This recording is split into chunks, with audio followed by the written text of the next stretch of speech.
अस्सलामुअलैकुम जी। तो dear students, कैसे हैं आप? ठीक है, मैं उम्मीद करता हूँ आप खैरियत से होंगे। डियर स्टूडेंट्स, अगर आप मेरे इस यूट्यूब चैनल पे न्यू हैं तो जल्दी से मेरे यूट्यूब चैनल को सब्सक्राइब करें और बेल आइकन के बटन को भी दबा दें ताकि आने वाली वीडियोस के तमाम नोटिफिकेशंस आप तक बर वक्त पहुँच जाएँ।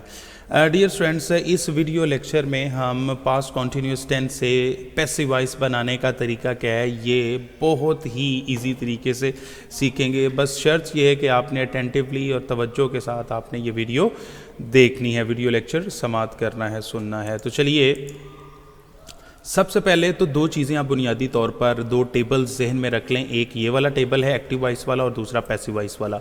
बुनियादी जो फ़र्क है एक्टिव वॉइस में और पैसिव वॉइस में वो क्या है, अगर ये चीज़ आपको समझ आ गई या आप समझ लेते हैं तो आपके लिए पैसिव वॉइस बनाना कोई मुश्किल नहीं रहेगा।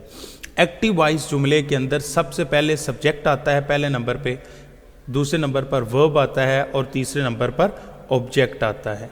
ये एक्टिव वॉइस का उसूल है। जबकि पैसिव वॉइस के अंदर जुमले में सबसे पहले ऑब्जेक्ट आता है, दूसरे नंबर पर वर्ब आता है और तीसरे नंबर पर सब्जेक्ट आता है। ये जो दो चीज़ें हैं, सब्जेक्ट और ऑब्जेक्ट, पहली और तीसरी, ये चीज़ आपने समझ लेनी है कि एक्टिव वॉइस के अंदर जो सब्जेक्ट है वो पैसिव वॉइस के एक्टिव वॉइस के अंदर पहले नंबर पर आता है और पैसिव वॉइस के में वो तीसरे नंबर पर चला जाता है। एक्टिव वॉइस में ऑब्जेक्ट तीसरे नंबर पर है और पैसिव वॉइस में ये पहले नंबर पर है। और वर्ब अपनी जगह नहीं छोड़ता। ये देखें, वर्ब दरमियान में है, इधर भी वर्ब दरमियान में है। तो ये चीज़ आप अगर समझ गए होंगे तो फिर आपके लिए मुश्किल नहीं है। तो फिर भी एक मिसाल के ज़रिए से हम क्या करते हैं, ये जो फ़र्क है, ये जो पहला और तीसरा और पहला, ये मैं समझाता हूँ आपको। तो चलिए, एक्टिव वॉइस सेंटेंस है हमारे पास पास्ट कॉन्टीन्यूस टेंस से, ही वॉज प्लेइंग फुटबॉल। अब देखें, जुमले को मैंने 3 कलर्स दे दिए हैं। जो पहला कलर है रेड, ये सब्जेक्ट है जुमले का, क्योंकि एक्टिव वॉइस जो भी जुमला होता है वो उससे शुरू होता है सब्जेक्ट से, ठीक है, इम्पेरेटिव सेंटेंस के अलावा। और उसके बाद वर्ब आता है, हेल्पिंग वर्ब प्लस वर्ब, और उसके बाद ऑब्जेक्ट आता है। ये जो ग्रीन कलर है ये वर्ब का है और ये जो ब्लू कलर है ये ऑब्जेक्ट का है। अब देखें, जब इसका पैसिव वॉइस बनाएंगे पास्ट कॉन्टीन्यूस टेंस का, तो मैंने आपको बताया कि सब्जेक्ट एक्टिव वॉइस का पैसिव वॉइस में आखिर पर चला जाएगा। ये पहले नंबर पर है रेड कलर और इधर पैसिव वॉइस में आखिरी कलर है रेड कलर। इधर देखें, ब्लू आखिरी कलर है और इधर पैसिव वॉइस में ब्लू पहला कलर है। और दरमियान वाला जो वर्ब होता है इसका कलर ना, ये इसकी पोजीशन चेंज होती है ना, इधर इसका कलर चेंज हुआ है, ठीक है। तो अब इसका पैसिव वॉइस क्या बनेगा, ही वॉज प्लेइंग फुटबॉल का football was being played by him.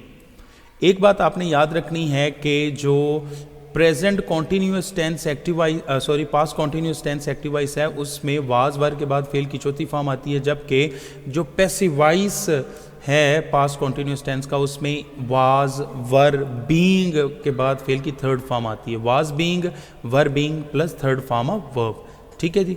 तो ये आपने ज़हन नशीन रखना है कि ये देखें, ये जो ही है। चलें दूसरी मिसाल के ज़रिए समझते हैं।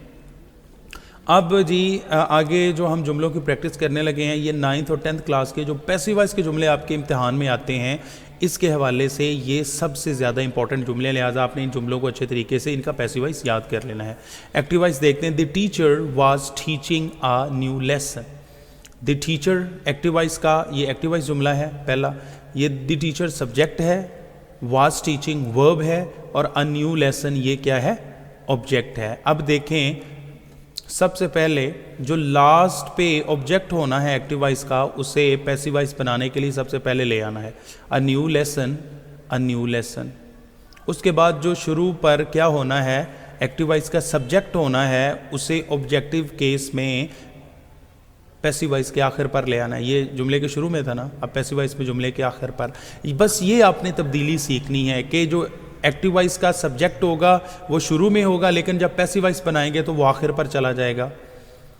एक्टिव वॉइस का जो ऑब्जेक्ट होगा वो आखिर पर होगा, लेकिन जब उसका पैसिव वॉइस बनाएंगे तो वो शुरू में चला जाएगा, ठीक है। और जो वर्ब है वो अपनी जगह तब्दील नहीं करता, हाँ उसकी फॉर्म चेंज होती है, ठीक है। पास्ट कॉन्टीन्यूस टेंस के अंदर एक्टिव वॉइस में वाज वर फेल की चौथी फॉर्म आती है, जबकि पैसिव वॉइस में वाज बीइंग और उसके बाद थर्ड फॉर्म, और वर बीइंग उसके बाद थर्ड फॉर्म। हर स्लाइड में मैंने इसका जो रूल है वर्ब की जो तब्दीली होती है वो मैंने लगा दी है, was were plus being plus fail की थर्ड फॉर्म। ठीक है जी, तो इसका पैसिव वॉइस बन जाएगा a new lesson was being taught by the teacher. ये उसूल आपने याद रखना है कि जब भी आपने पैसिव वॉइस बनाना है तो एक्टिव वॉइस का जो सब्जेक्ट होगा वो लास्ट पे आएगा, लेकिन उससे पहले बाई लगाना है। क्या लगाना है? बाई। ठीक है जी, अब हम नेक्स्ट सेंटेंस देखते हैं।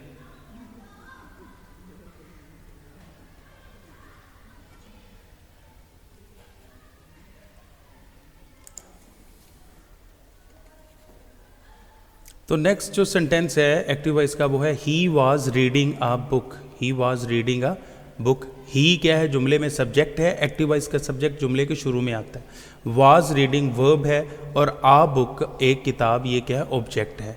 अब जब आपने इसका पैसिव वॉइस बनाना है तो जो ऑब्जेक्ट होगा एक्टिव वॉइस का वो पैसिव वॉइस बनाने के लिए जुमले के शुरू में आ जाएगा, अ बुक, अ बुक। ठीक है जी, उसके बाद जब हम पैसिव वॉइस बनाएंगे एक्टिव वॉइस का तो जो सब्जेक्ट होगा एक्टिव वॉइस का वो जुमले के आखिर पर चला जाएगा ऑब्जेक्टिव केस में, और उससे पहले बाई आएगा। तो ये ही, हिज, हिम आ गया और उससे पहले बाई आ गया। अब ये दोनों साइडें क्लियर होगी, पहली और आखिरी। अब दरमियान में आपने ये जो उसूल है, ये जो मैं ये वाला जो नीचे आपको फार्मूला नज़र आ रहा है ना, वाज बीइंग या were being third form a verb. ठीक है, ये याद रख लेना है कि पास्ट कॉन्टिन्यूस का ये फार्मूला है। तो ये फार्मूला आपने दरमियान में फिट कर देना है। वाज वर कैसे लगेगा? जैसे आ बुक तादाद के लिहाज से एक है, लिहाजा वाज लगेगा। और अगर जुमले के शुरू में जो पैसिव वॉइस के आप देखें कि तादाद में तादाद के लिहाज से एक से ज़्यादा है तो फिर आप वर लगा देंगे। सिंपल सी चीज़ है, ये फार्मूला दरमियान में आपने फ्रेम कर देना। ठीक है, तो a book was being red by him.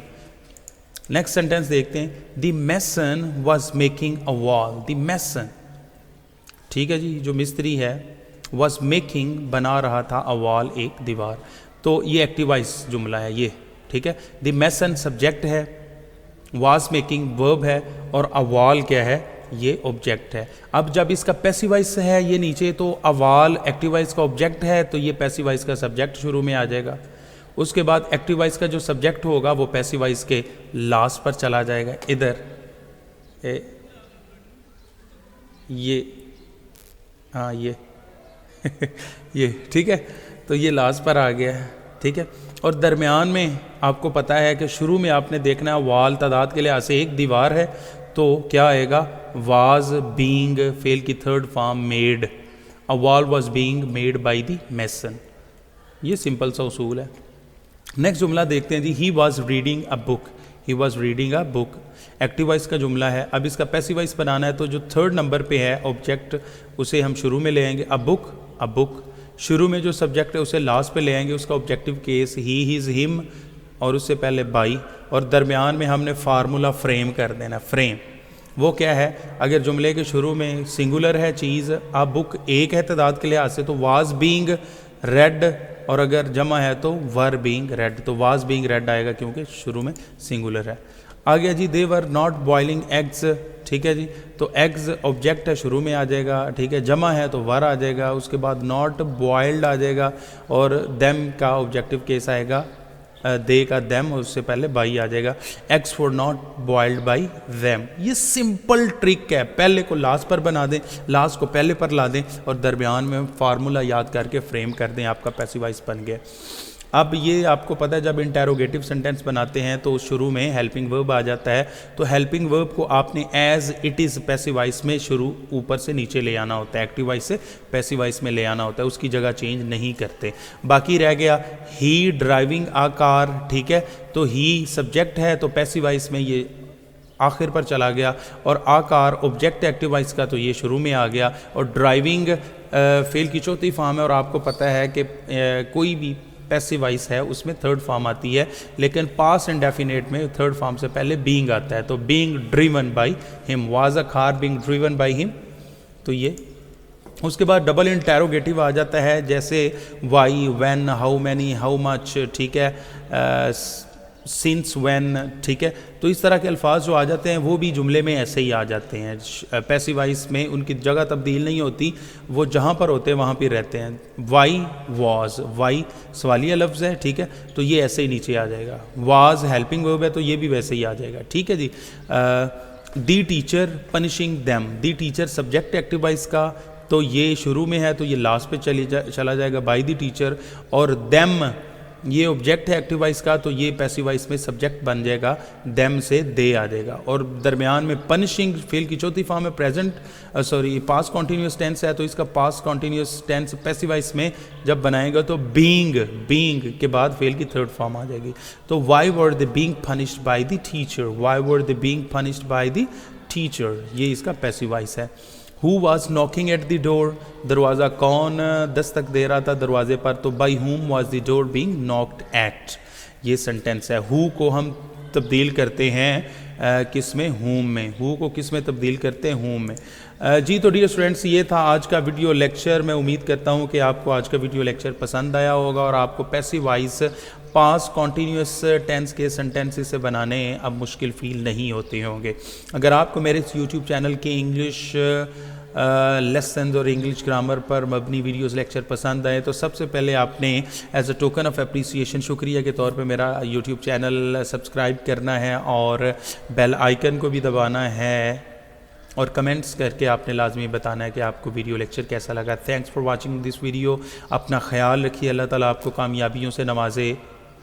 आमीन। Bye bye.